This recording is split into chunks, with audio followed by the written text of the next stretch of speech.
안녕하십니까. 최진호의 세상 사는 얘기입니다. 오늘은 날씨가 좀 더운 것 같습니다. 오늘은 원격 진료에 관한 얘기입니다. 우리가 원격 진료 시작한 것은 세계에서 굉장히 빠릅니다. 우리가 반도체에서는 최우선적으로 가는 나라이기 때문에 삼성전자 반도체뿐만 아니고 밑에 대학, 기업 이런 데서 굉장히 반도체 연구를 많이 하고 있기 때문에医療기에 관한 게 굉장히 많이 발전되어 있습니다. 그럼 이걸 갖다가 수출하면 엄청난 부를 창출할 수 있는데도 불구하고 수출을 못한다는 얘기입니다. 왜? 원격 진료가 우리나라에서도 안 하는데 어떻게 이게 수출이 가능합니까? 문정부가 4년 동안 지금 집권해도 탈원전을 안 벌으니까 자기네는 원전 안 짓기 때문에 수출을 한 건도 못했습니다. 같은 원리입니다. 자기네 안 하면 너네 나라에 갖다 탈 수 있습니까? 검증도 안 됐는데. 그런 얘기이기 때문에 이번에 조선일보 김철중 의학 전문 기자가 여기에 대해서 상당히 깊이 있게 조사를 해서 발표를 했습니다. 나도 거기에 따라 가지고 그걸 원용하면서 또 내 나름대로 생각을 보태서 발표 드릴까 합니다. 원격 진료는 반드시 시행해야 한다는 사실입니다. 여기 보면 1분 1초가 생사, 삶과 죽음을 가른다겠죠. 이는 맞습니다. 심부정, 당뇨병, 이건 원격 진료 당장 하자. 이런 주제를 달았습니다. 여기는 이건 뭐냐? 지금 서울 성모병원에서 이 원격 상담 시스템을 완벽히 갖췄다고 합니다.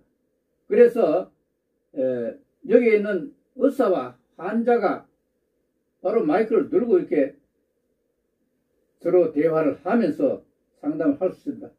근데 문제는 단지 상담밖에 안 되고 진찰을 끌어줄 수가 없다는 사실이 문제가 됩니다. 갑자기 발생하는 어지러움 증세로 여러 차례 실신했던 김모 씨라는 환자가 불안한 마음에 가급적 외출도 삼가해 왔는데 그랬던 그 요즘은 마음 놓고 돌아다닌다고 합니다. 동네에서는 기적이다 할 정도입니다. 그 이유는 의사들이 실신의 원인을 찾아서 대책까지 마련해 주기 때문이라고 합니다. 그는 가슴 피부 밑에 24시간 심전도를 체크하는 장치를 심었다고 합니다. 물론 수술이죠. 협심증, 심근경색, 부정맥 등 관상동맥 질환을 진단하는 방법이 바로 심전도입니다. 심전도 자료가 인터넷을 통해 중앙 데이터 센터로 자동으로 전송되도록 되어 있습니다. 비정상 심전도를 기계가 알아서 감지하고 발생 시각과 그때 찍힌 심전도를 심장내과 전문의에게 전송됩니다. 이 과정에서 6초간 심장박동이 멈추는 부정맥이 발견됐다고 합니다. 환자 김씨는 심장박동이 멈추면 자동으로 전기 충격이 가해지는 박동기를 심장 옆에다가 설치하는 시술도 받았다고 합니다. 그렇기 때문에 실신공포에서 벗어날 수 있었다고 합니다. 그런데 문제는 원격 질병 모니터링은 가능하다는 것은 원격 관찰은 진찰은 가능하지만 원격 조절 즉 원격 치료 진료는 할 수 없다는 뜻이 됩니다. 이게 무슨 꼴입니까? 이것은 경찰이 순찰하다가 도둑놈을 발견했는데 그 도둑을 잡을 수 없다는 사실과 같은 이치입니다. 관찰은 되는데 진료 잡지는 못한다. 그렇다면 경찰이 있을 필요가 없다는 결론입니다. 이게 말이 되나 생각합니까? 최근 다양한 생체 지표나 검사를 환자 집이나 일상생활 속에서 모니터링하는 장치들이 쏟아져 나오고 있다고 합니다. 신부전 환자가 수시로 전자체중계에 올라가면 바로 원격 전송된 체중 변화 데이터가 신부전 악화 여부를 조기에 잡아준다고 합니다. 정말 기적입니다.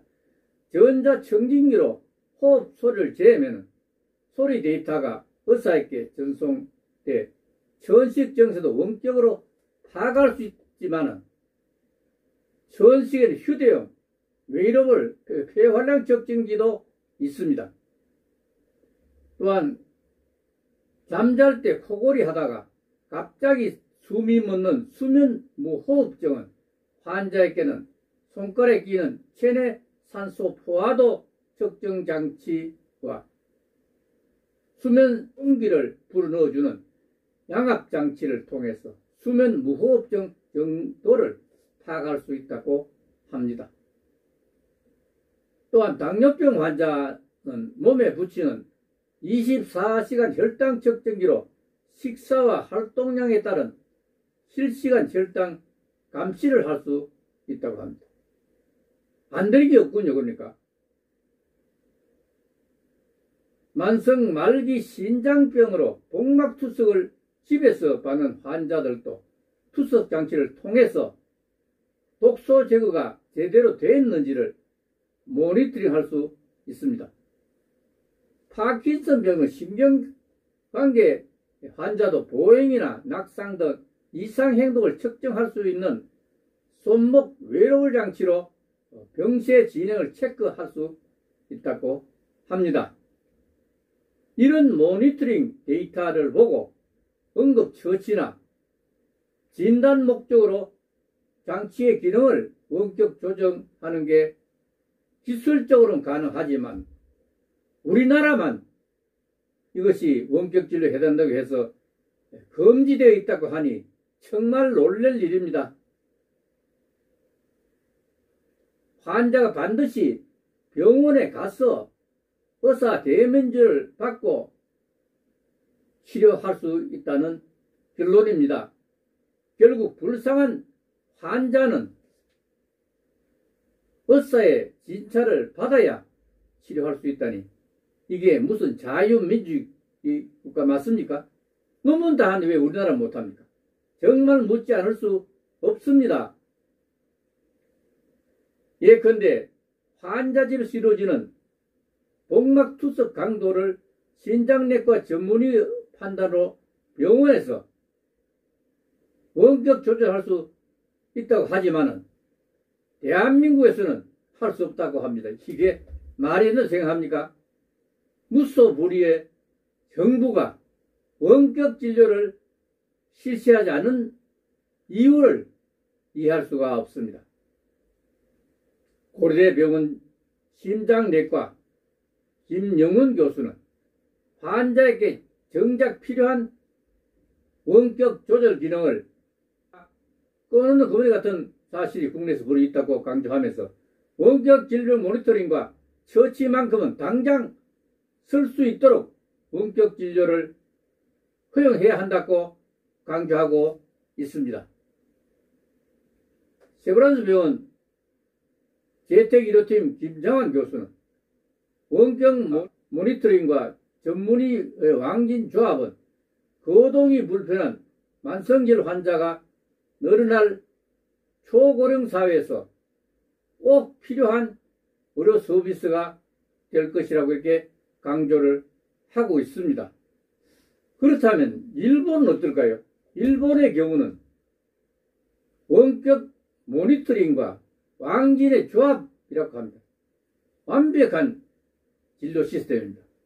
초고령 사회 일본에서는 집에 있는 환자를 각종 원격 모니터링 장치로 관리하는 의료 서비스가 활성화되어 있고 건강보험료도 지원하고 있다고 합니다. 그 과정에서 질병이 악화하는 김새가 발견되면 전문의가 환자 집을 직접 찾아가는 방문 진료까지 이루어진다고 합니다.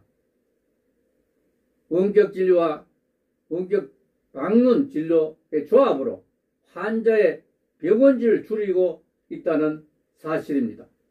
우리나라같이 반도체가 세계 최고의 나라가 여러가지 측정 장치를 만들어 놓고 있는데도 불구하고 이걸 우리 현장에 써봐야 수출이 가능할 텐데 그게 불가능하다니 정말 놀랄 일입니다.